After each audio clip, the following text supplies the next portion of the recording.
2024 में पितृ पक्ष में पितृदोष का सबसे बड़ा उपाय, किसी के पौधे के पास ये चीज रख देना, करोड़ों के मालिक बनकर बैठोगे। राधे राधे दोस्तों, 2 अक्टूबर तक पितृपक्ष हैं और पितृपक्ष में आपको किसी भी दिन तुलसी से जुड़ा ये उपाय करना है। तुलसी के पौधे के पास आपको ये एक चीज रखनी है। सिर्फ इस उपाय को करने से आपके जीवन में जितनी भी धन संपदा की कमी है, धन आपके घर में नहीं आ रहा है, ऐसा समझ लीजिए कि धन ही धन आपके घर में होगा जब आप तुलसी के पौधे से जुड़ा हुआ ये उपाय करेंगे।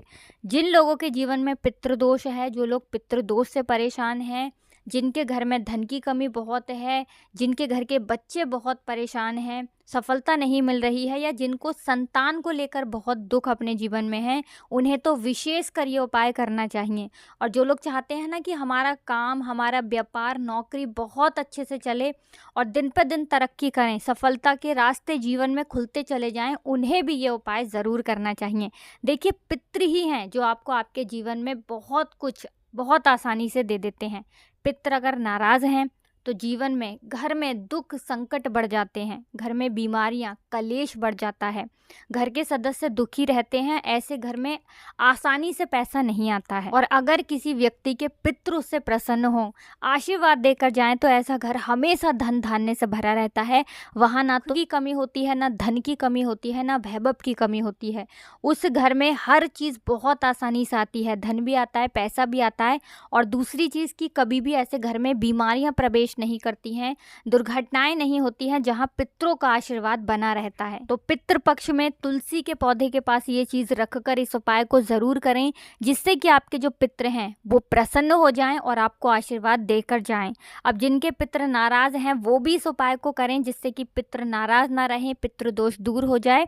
और जिन लोगों के पितृ नाराज नहीं भी है ना, उन्हें भी ये उपाय ज़रूर करना चाहिए, जिससे कि पितृ कभी नाराज ही ना हो। तो तुलसी का पौधा कोई साधारण पौधा नहीं है, माँ लक्ष्मी का इसमें वास होता है। साथ ही साथ धन से जुड़ी समस्याएं अगर जीवन में बहुत ज़्यादा हैं, तो तुलसी से जुड़ा हुआ उपाय आपको पितृ पक्ष में ज़रूर करना चाहिए। चलिए बात कर लेते हैं कि किस तरह से आपको ये उपाय करना है और कौन कौन सी चीज़ें आपको लेनी है। तो देखिए, सबसे पहले आपको बता दें कि अगर किसी के घर में पितृ दोष है या पितृ नाराज़ हैं, उसका पता कैसे लगाएं। तो घर में अगर आपके जो बल्ब लगे हैं उनकी रोशनी हल्की हो रही है, या फिर आपके घर में पीपल का पेड़ निकल के आ गया है, बहुत बार बहुत सारे घर होते हैं जहां पीपल का पेड़ निकल आता है, तो समझ लीजिए ऐसे घर में पितृ दोष है। साथ ही साथ अगर आपके घर में दुर्घटनाएं अचानक से हो रही हैं, या फिर कोई व्यक्ति ऐसा है जो ठीक ही नहीं हो रहा है दवाई खाने के बाद भी, तो पितृ आपके कहीं ना कहीं नाराज़ हैं। संतान को लेकर अगर आपके घर में दुख है, कोई ऐसा व्यक्ति है जिसके संतान नहीं हो रही है, तब भी आपके घर में पितृदोष हो सकता है। पितृ आपके नाराज़ हैं, ये लक्षण बताते हैं कि आपको अपने पितरों को, नाराज़ पितरों को मनाने के लिए उपाय ज़रूर करने चाहिए। देखिए, पितृ अगर आशीर्वाद देते हैं ना, तो ऐसा घर कभी दुख नहीं झेलता है। वो व्यक्ति अपने जीवन में सुख ही सुख देखता है जो अपने पितरों को प्रसन्न रखता है। क्योंकि बहुत सारे लोग हैं जो पितरों को प्रसन्न करने के लिए उपाय करते हैं, लेकिन कुछ लोग ऐसे भी होते हैं जिन्हें इस चीज़ की जानकारी नहीं होती है और वो अपने पितरों को प्रसन्न करने के लिए उपाय नहीं करते हैं और फिर जीवन में हमेशा दुखी रहते हैं। तो चलिए बात कर लेते हैं कि तुलसी से जुड़ा उपाय आपको किस तरह करना है। ये उपाय आपके जीवन में धन को बहुत तेजी से लाने का काम करता है और सुख समृद्धि आपके घर में बढ़ाता है, क्योंकि तुलसी का पौधा माँ लक्ष्मी का स्वरूप होता है, आप सभी जानते हैं। आपको लेना है एक कटोरी में थोड़ा सा गंगा जल, ठीक है ना। एक कटोरी में ले लें, किसी भी बर्तन में ले लें। एक कटोरी अलग से आपको लेनी है, ठीक है ना। आपको तुलसी जी के पौधे के पास बैठ जाना है। पितृ पक्ष में किसी भी दिन ये उपाय आप कर सकते हैं। आपको रविवार के दिन ये उपाय नहीं करना है, इस चीज़ का आपको पूरा ध्यान रखना है, ठीक है ना, क्योंकि रविवार के दिन तुलसी के पौधे को नहीं छुआ जाता है। अब जब आप तुलसी के पौधे के पास बैठ जाएंगे, आपको क्या करना है कि अपने हाथ की हथेली में, ठीक है ना, उल्टे हाथ की हथेली में आपको गंगा जल लेना है और अपने पितरों का ध्यान करना है, उनका स्मरण करना है, उनसे क्षमा याचना करनी है कि जो भी हमसे भूल चूक हो गई हो उसके लिए हमें माफ़ कर देना। समस्त अपने जितने भी पितृ हैं आपके, सभी का ध्यान करना है आपको। जिनका आपको नाम पता है उनका भी, जिनका नहीं भी पता है सभी के बारे में आपको अपने पितरों से क्षमा याचना करते हुए, उनका ध्यान करते हुए, स्मरण करते हुए, उस कटोरी में जो आपने तुलसी के गमले के पास रखी है, गंगा जल डाल देना है। फिर से आपको हथेली में लेना है और यहाँ पर फिर से आपको अपने पितरों का ध्यान करना है और उस गंगा जल को फिर से आपको उसी कटोरी में डाल देना है। इसी तरह से हथेली पर आप 5 या 7 बार गंगा जल लेंगे और उस कटोरी में अपने पितरों का ध्यान करते हुए डालते रहेंगे। ठीक है ना। जब जब आप हथेली में जल लेंगे तब तब आपको अपने पितरों का ध्यान करना है और उसी एक ही कटोरी में जल को डालते रहना है। यहाँ पर जब आप जल डालेंगे, ठीक है ना, गंगा जल जो आप कटोरी में डाल रहे हैं, जितनी बार भी डालेंगे पितरों का ध्यान तो करेंगे ही साथ बाबा विश्वनाथ का नाम आपको ज़रूर लेना है। ठीक है ना, ध्यान रखें, बाबा विश्वनाथ।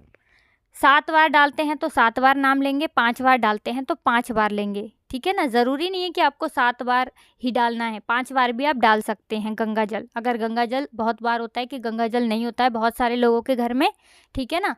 अब आपको क्या करना है कि जब गंगा जल कटोरी में इकट्ठा हो जाएगा उसके बाद आपको क्या करना है, उस गंगा जल को उठाना है और उठाने के बाद पूरे घर में आपको इसका छिड़काव कर देना है। जितने भी घर में कोने हैं, जितने भी रूम्स हैं, सभी जगह पर आपको इस गंगा जल का छिड़काव करना है। तो इस उपाय को करने से जितने भी आपके नाराज पितृ होते हैं वो प्रसन्न होते हैं। घर से नेगेटिव ऊर्जा जो होती है, नकारात्मक शक्ति जो होती है, वो भी आपके घर से दूर होती है। कोई बुरी नज़र आपके घर में नहीं आती है। धन से जुड़ी समस्याएं दूर हो जाती हैं, कर्जे से जुड़ी समस्याएं दूर हो जाती हैं और ऐसा समझ लीजिए कि धन की वर्षा घर में होना शुरू हो जाती है।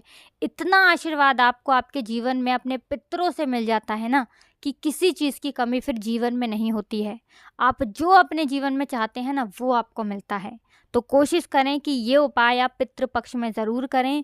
हमेशा आपके घर में धन की वर्षा होगी और धन संपदा को लेकर कभी आपको जीवन में परेशान नहीं होना पड़ेगा। तो बहुत ही उत्तम और बहुत ही अचूक उपाय है।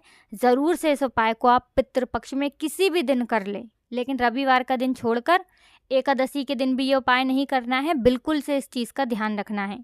तो चलिए अब बात कर लेते हैं अपने दूसरे उपाय की, जो कि पितृ पक्ष में करने से नाराज़ पितृ कितने भी नाराज़ क्यों ना हो, वो आपसे बहुत प्रसन्न हो जाएंगे और ऐसा आशीर्वाद देकर जाएंगे कि आपके घर में सुख ही सुख होगा। लड़ाई झगड़ा कलेश बिल्कुल आपके घर से दूर होगा और सुख शांति सुख समृद्धि आपके घर में बढ़ेगी। आपको यहाँ पर लेना है एक दीपक। दीपक आप यहाँ पर चौमुखी तैयार करेंगे, यानी जिसमें 4 बाती लगाते हैं ना, ऐसा दीपक आपको तैयार करना है। मिट्टी का दीपक ले लें और 4 बाती उसके अंदर लगाएं। अब इस दीपक के अंदर आपको सरसों का तेल डालना है और ये दीपक आपको अपने घर में दक्षिण दिशा में लगाना है। दीपक अपने पितरों के लिए आप लगा रहे हैं तो पितरों से क्षमा याचना ज़रूर करें। उनसे कहें कि जो भी हमसे भूल चूक हो गई हो उसके लिए हमें क्षमा कर देना और ये दीपक हमने आपके लिए लगाया है। तो अपने पितरों के लिए चौमुखी दीपक आपको दक्षिण दिशा में लगाना है, पितरों से क्षमा याचना करनी है। इतना उपाय पितृ पक्ष में आप करते हैं तो पितृ कभी नाराज़ नहीं होते हैं, आशीर्वाद देकर ही जाते हैं और कभी पितृ दोष से आपको जीवन में किसी भी कठिनाई का, किसी परेशानी का सामना नहीं करना पड़ता है। पितृ अगर प्रसन्न हो जाए ना तो वो घर धन से भरने में ज़्यादा देर नहीं लगती है। ये बिल्कुल सत्य है। इसीलिए अपने पितरों को प्रसन्न करने के लिए ये जो 16 दिन होते हैं ना, किसी भी दिन आप इस उपाय को करें। जितने ज़्यादा दिन कर लेते हैं उतना उत्तम होता है। अगर आप सर्व पितृ अमावस्या पर कर लेते हैं तो बहुत उत्तम है। सर्व पितृ अमावस्या जो होती है इस दिन आप करते हैं तो लाभ बहुत ज़्यादा मिलता है। तो 2 अक्टूबर को है सर्व पितृ अमावस्या, उस दिन करें, बहुत चमत्कार जीवन में देखने को मिलेगा। तो देखिए, आपको कुछ भी समझ में नहीं आया हो, कुछ पूछना हो तो वीडियो में आप पूछ सकते हैं। वीडियो को लाइक करके चैनल को ज़रूर सब्सक्राइब कर लें जो लोग चैनल पर पहली बार आए हैं। आप सभी को राधे राधे, जय श्री कृष्ण, हर हर महादेव, जय शिव शंभू, जय हो पितृदेव की।